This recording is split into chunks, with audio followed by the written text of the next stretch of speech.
Les yeux, les ongles, des petits gestes du quotidien pour certaines. Mais pour Manon, ils veulent dire beaucoup. Avant, j'avais l'impression d'être déguisé.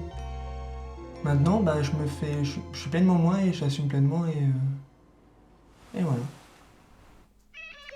Avant, c'était une autre vie, un autre prénom qu'elle préfère aujourd'hui oublier.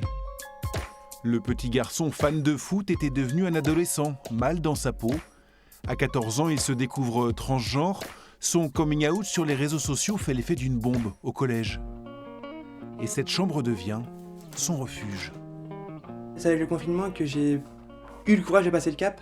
Parce qu'avant, j'osais pas, parce qu'il y avait pas les masques, je savais beaucoup de discrimination. Mais avec le confinement, ça m'a permis aussi de me recentrer sur moi-même et de voir ce qui était mieux pour moi. Reste à l'assumer, car Manon le week-end joue les arbitres de handball dans le Calvados. Et forcément, même après une pause Covid, certains joueurs ont reconnu son visage. T'as jamais eu de réflexion, de regard? Au départ, j'en ai eu des réflexions, mais après maintenant, je n'ai plus rien et puis maintenant, voilà, c'est comme si c'était normal quoi. Au bord du terrain, un regard attentif, celui de Germain, l'un de ses formateurs, issu du même club qu'elle. Malentendant, il connaît cette appréhension du regard des autres, mais en a fait une force. Pas question pour lui que Manon reste sur la touche. Être arbitre, ça m'a permis, en plus de faire du sport, de pouvoir aller vers les autres, de pouvoir m'ouvrir, de pouvoir mieux communiquer aussi. Et voilà, je pense que Manon, là, je la vois plus à l'aise que quand je l'ai vue avant. Je la vois plus détendue, plus communicative, donc ça prouve que le sport est un vecteur d'intégration. Cet après-midi-là, c'est un match de départemental entre Verson et Carpiquet. Un petit derby où l'envie de gagner est bien visible. Les deux équipes se rendent coup pour coup, bien tenues par Manon. Aucun a priori. On est là pour jouer, elle est là pour nous arbitrer, et puis après voilà. Elle fait des erreurs comme nous, et voilà, on gueule, mais il n'y a pas de souci, on respecte. Pas de problème pour arbitrer, mais pour jouer, c'est une toute autre histoire. Un match différent commence pour Manon sur le terrain judiciaire. Elle doit démontrer que le sexe indiqué sur son état civil ne correspond pas à celui de sa vie sociale. J'ai voulu jouer avec les femmes. Malheureusement, j'ai pris un président qui a appelé la ligue et que malheureusement, je peux pas parce que j'ai encore un M sur ma pièce d'identité. Et donc, pour jouer avec les femmes, il faut forcément un F. Et donc, c'est pour ça que je suis là. T'as bon espoir? J'espère. Dans ce long combat, la jeune Normande n'est plus seule. Elle s'appuie sur des amis comme Nélio. Ils m'ont dit, ouais, alors on va laisser parler la procureure de la République.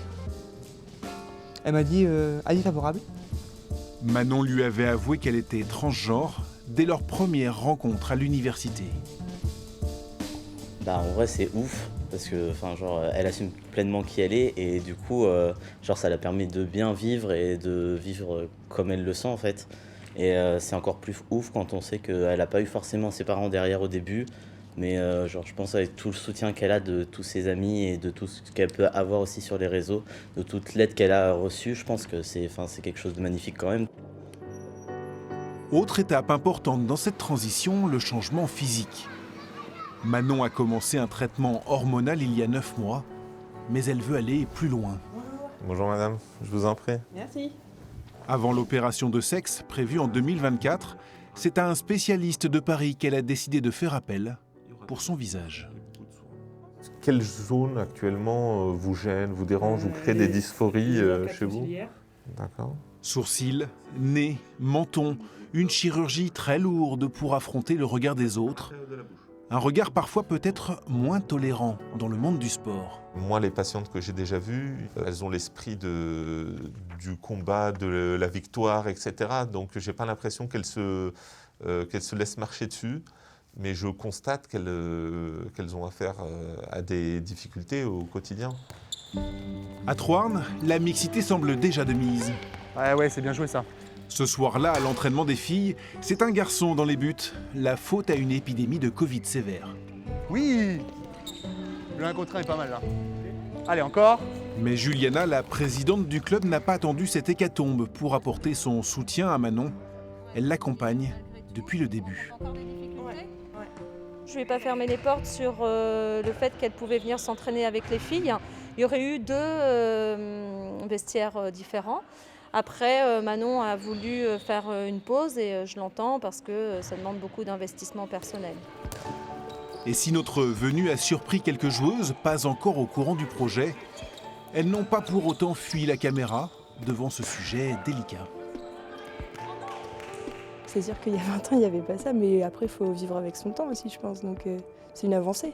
Ça serait une joueuse en plus, donc en soi, moi, j'ai pas de problème. Elle va apporter ses compétences et elle va aider au groupe, donc il n'y aura pas de souci. S'il le faut, Charlène, la capitaine, se dit même prête à se battre, à défendre Manon face à l'adversité. Moi, je veux être cette équipe où on est ouvert d'esprit, on accueille tout le monde et on ne juge pas en fait. On est une équipe, on est censé être solidaire, on l'a vu cette année, on est solidaire et je pense qu'on le sera jusqu'au bout et on le sera avec Manon. Dans 6 mois, dans 1 an, qui sait quand Manon foulera enfin ce terrain?